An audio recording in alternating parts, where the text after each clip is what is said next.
Nous continuons notre présentation des stratégies de gestion de portefeuille avec la stratégie qui s'appelle Constant Mix. Cette stratégie-là, elle consiste en une chose assez simple. L'idée, c'est d'investir toujours une partie donnée de la valeur du portefeuille dans l'actif risqué. Donc, on va écrire une définition. Investir toujours une partie, proportion, qu'on va appeler lambda, de la valeur de portefeuille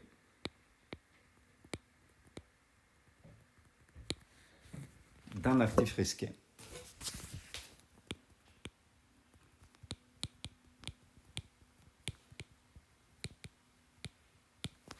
Qui pour nous s'appelle S de T. Lambda peut être, lambda assez souvent il est inférieur à 1, par exemple lambda autour de 40%, 50%, 60%, etc. Ce sont des valeurs usuelles. La première question, vous vous souvenez qu'on avait discuté de hedge statique ou hedge dynamique. Donc la première question, est-ce que c'est une stratégie dynamique?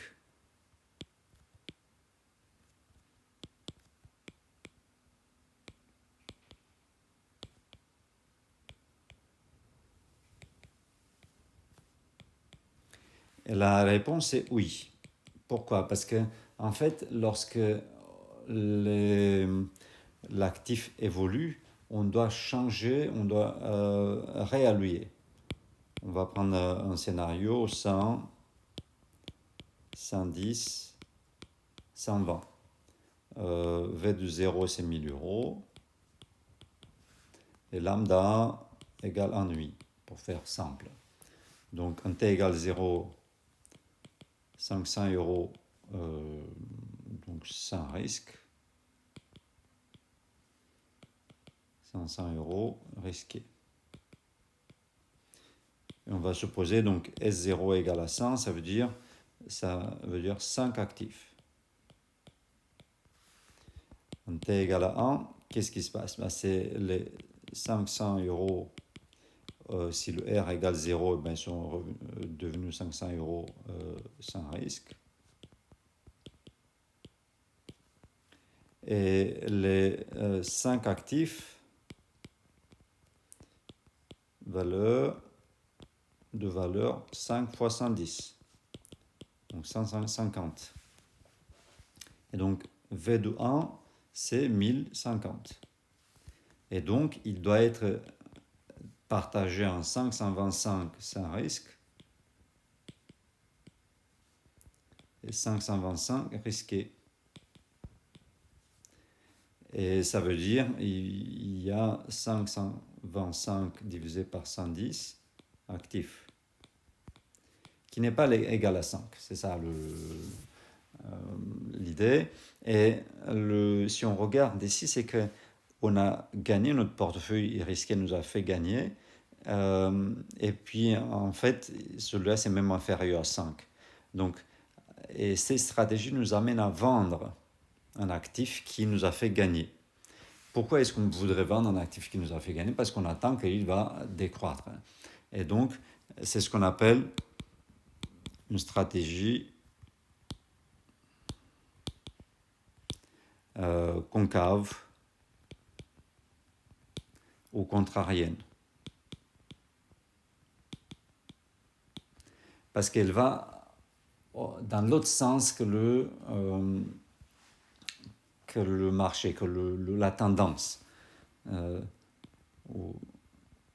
Elle va à l'encontre de la tendance. Donc, gain max si oscillation. Bien sûr. Comment il évolue? Évolution de portefeuille. constant mix. Donc, V de t égale valeur. Lambda V de t divisé par st, c'est le nombre de pas actifs risqués. N'est-ce pas? Et donc, dv de t, ça va être lambda v de t divisé par st dst plus v de t moins lambda v de t, ça c'est la partie investie dans l'actif sans risque, dt.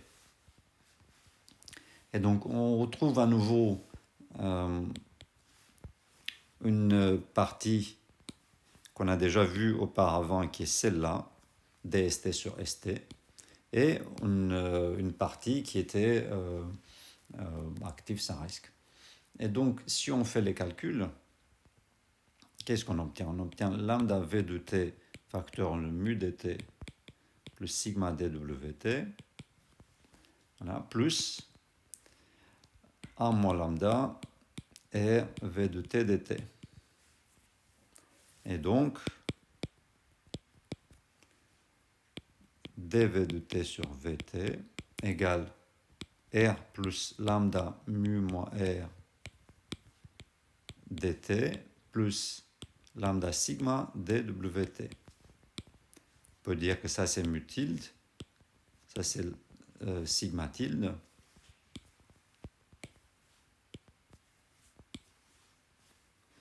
Désolé, je vais effacer ça aussi. Hop. Plus lambda sigma dwt sigma tilde.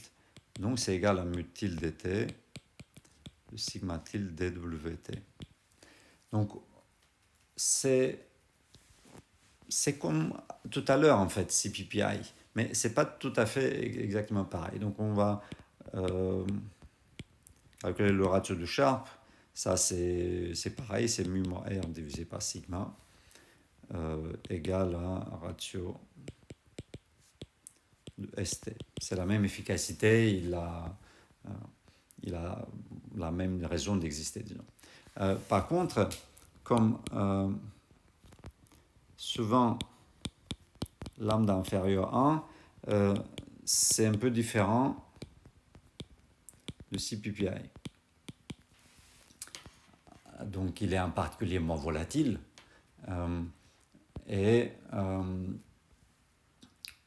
ici, on constate que, en fait, constant mix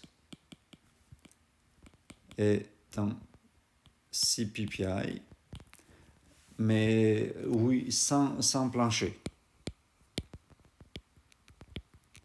Parce que tout à l'heure, pour CPPI, c'est le C de T qui était un actif de type Black-Scholes normal, alors qu'ici, c'est le portefeuille tout entier. Et donc, en fait, on peut dire, voilà, de manière générale, constant mix de paramètres lambda, c'est un CPPI de paramètres m égale lambda et p de t identiquement nul, sans plancher. C'est ça qui se passe, en fait. Et pour finir, donc, nous allons calculer, voir un tout petit peu le bêta. Donc, calcul de bêta de V de t. Bêta, c'est la covariance entre rendement de V de t et rendement de st divisé par la variance de rendement de st. Donc c'est une covariance entre quoi? Bon, on va faire des approximations. Donc le rendement c'est R plus lambda mu moins R delta t plus lambda sigma dwt, ça veut dire normal de 0 delta t. Et puis le st c'est mu delta t plus sigma, la même normale, la même. Donc on va dire N1. Voilà. Ou enfin, à la limite, c'est même pas la peine de. Voilà. dire ça, donc covariance de ça, divisé par la variance de mu delta t plus sigma normal de 0 delta t. Et donc quand on fait les calculs, il y a plein de termes qui s'amplifient, les termes constants, voilà, donc il reste juste lambda sigma carré delta t, parce que la covariance entre normal et normal, c'est elle-même, et puis le reste sigma delta t en bas, puisque c'est la variance. Et donc ça reste en fait lambda. Et ça, c'est inférieur à 1, donc c'est le bêta de ce portefeuille, il est inférieur à 1, donc c'est un portefeuille sous-exposé au marché, alors que l'autre, il était surexposé. Et donc en TP, on va faire l'implémentation.